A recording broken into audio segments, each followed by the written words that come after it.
Hi there, I'm Dave Koch. Welcome back to my channel. Today we're going to have a little bit of fun because it's gear time. That means new toys in the mail. So new, I haven't even unwrapped them yet.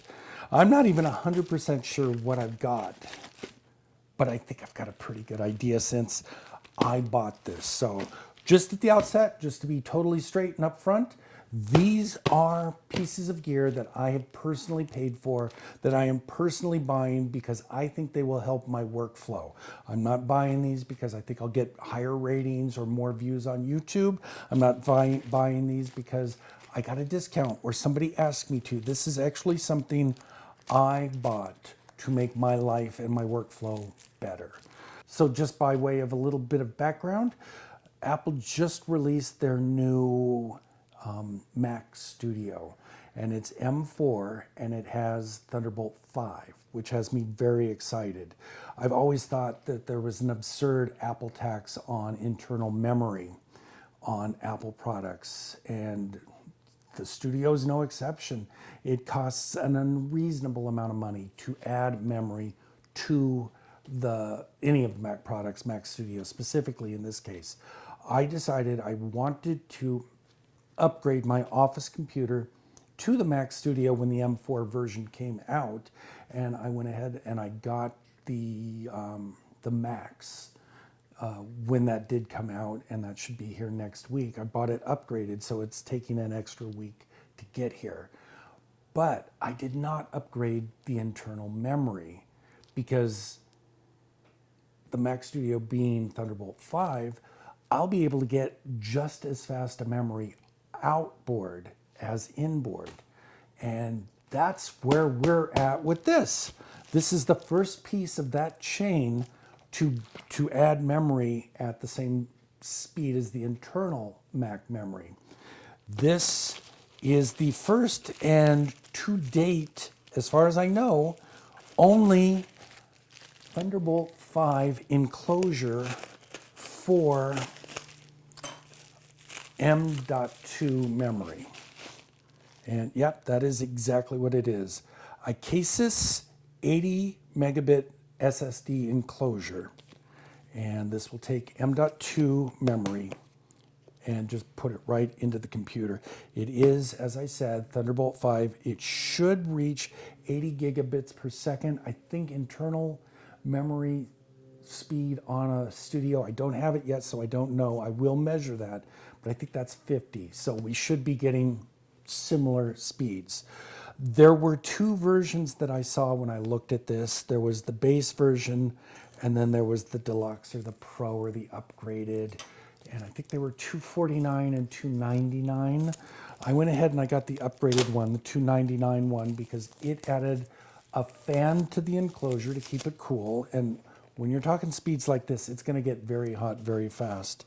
And it had a couple of other upgrades that I thought were worth the $50. So that's what we got. And here it is, the Acasis enclosure. It is very hefty. This looks like a speaker hole. That's got to be the fan. We have a fan on-off button. That's kind of nice. Maybe if I'm shooting videos down there and I don't want this thing going, I can press that and that'll help. And then a single, what looks to be a USB-C port, which obviously is a Thunderbolt 5 port. It says open here. I don't know. Oh, look at that. I can open with my fingers, not even use a screw. So I guess we'll be putting our M.2 memory card in there, popping that back together, and you know, generally that's all it takes to make these things work. You just pop that card in, go like that, plug it into both sides, and test it. There's a little bit more toys in here. Here is a Thunderbolt 5. Notice it says 5 on it. Thunderbolt 5 cable. It is super important. You cannot cheat on cables with this. If you want the full Thunderbolt 5 speed, you have to use a designated Thunderbolt 5 cable. And the other thing I would tell you, they're not cheap. I think Apple, it's Apple, right? Apple's going to charge you $129 for a 3-foot one or something like that. It's one of the few times I think Apple isn't too far out of line. I've seen x-rays of these, and it's not just wires connecting in here. There's a CPU and some boards in there that make sure all the data is going, and that's how you're able to get those incredible speeds and to be able to daisy chain so many devices. We have what looks to be a heat sink, and then this is pretty important here. These are the little screws that you use to screw down the M.2. That looks like about it, and I think that's good to go there. I cannot wait to test this. It's going to be about a week before I get the studio in. So once I get that, we'll start doing some speed tests, see how it works, and see if I'm as happy with this as I think I should be. Well, hey, what a surprise. I got something in the mail today. It's awfully, awfully light. This says 0.4 pounds. I believe that. If this is what I think this is, then this will get added to the video. And if it's not, because I don't know for sure what it is, then you'll never see this video. And the way I'm getting into this box, you may never see it either. But let's see. Ooh, it is what I thought it was. This is part 2 to the Acasis Enclosure. This is the 8 terabyte WD Black M.2 drive that will go in that. So this will give us 8 terabytes of memory, of storage, not memory. Memory is kind of a different thing. So 8 terabytes of storage. So when I get the Mac Studio next week, what I'll do is I'll transfer all the user directories and all that to this, so that I'll have an immense amount of space to put all my photographs and the videos, because that's what I'm really worried about. The Mac Studio will have 2 terabytes of onboard storage, and I'm going to use that for the apps and the system and all that. And you know, with SSDs, it's always a good idea to not get them maxed out or even close to maxed out, and then they have tons of area to work with, and they work really fast. So this is supposed to be 7,200 megabits per second.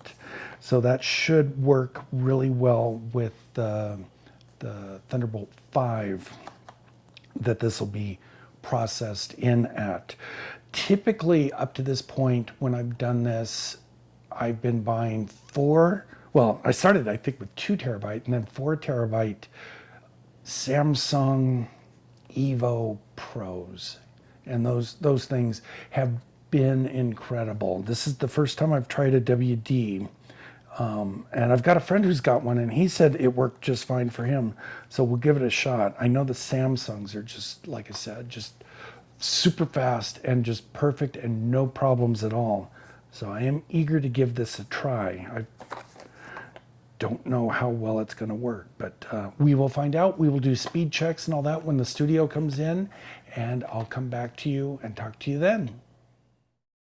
All right, so I got it all hooked up, and I've got my Mac Studio in. And let me tell you, it is a lot of fun. I spent a little bit of time getting it set up just exactly right. I didn't want to rush into anything, so I took my time, got it running really well. And now we're going to take a look at how fast the Acasis 80 gigabyte SSD enclosure with the Western Digital 8 terabyte M.2 drive is. Again, as far as I know, these are the only that's the only 8 terabyte M.2 that I think is out there. At least it's the only name brand. There might be a couple of off-name brands. I am not going there. Western Digital, Crucial, Samsung, going with them. Not going with any of those weirdo names. Now, I also think the Acasis is the only 5 terabyte M.2 enclosure that's available. So I think it's the only option. There may be another one by now. I don't know. I am kind of waiting for CalDigit to make a Thunderbolt 5 hub, and I think that'll be really handy too. They're all TBs, and I always get messed up. Terabyte and Thunderbolt, and they're, yeah, you understand. At least I hope so. Anyway, let's go ahead and do some speed tests and see where we're at for now. For what it's worth, with my old Thunderbolt 4 drives, I was getting about 3,000 mega. I'm pretty sure it's megabits per second. It's MB, both capitals. I don't know whether that's megabits or megabytes, and it does matter.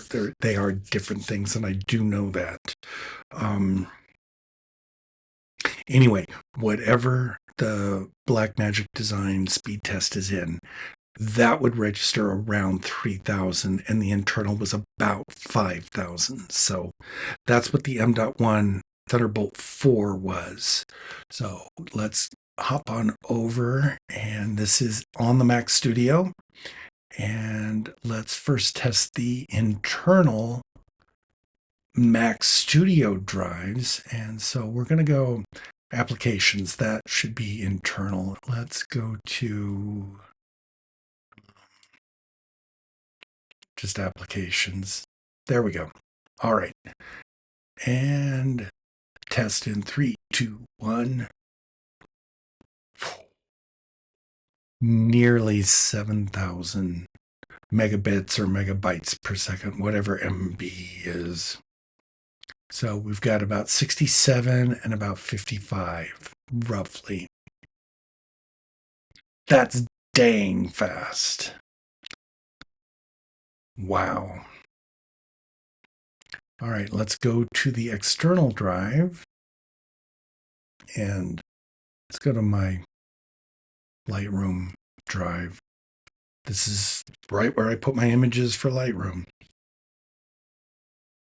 52, 53, and 5,000. So just a hair over 5 for right and 5,000. So, internal still, maybe a quarter faster, 25% faster, 20% faster, something like that. But at these speeds, I think this is putting information as fast as we possibly can into the computer.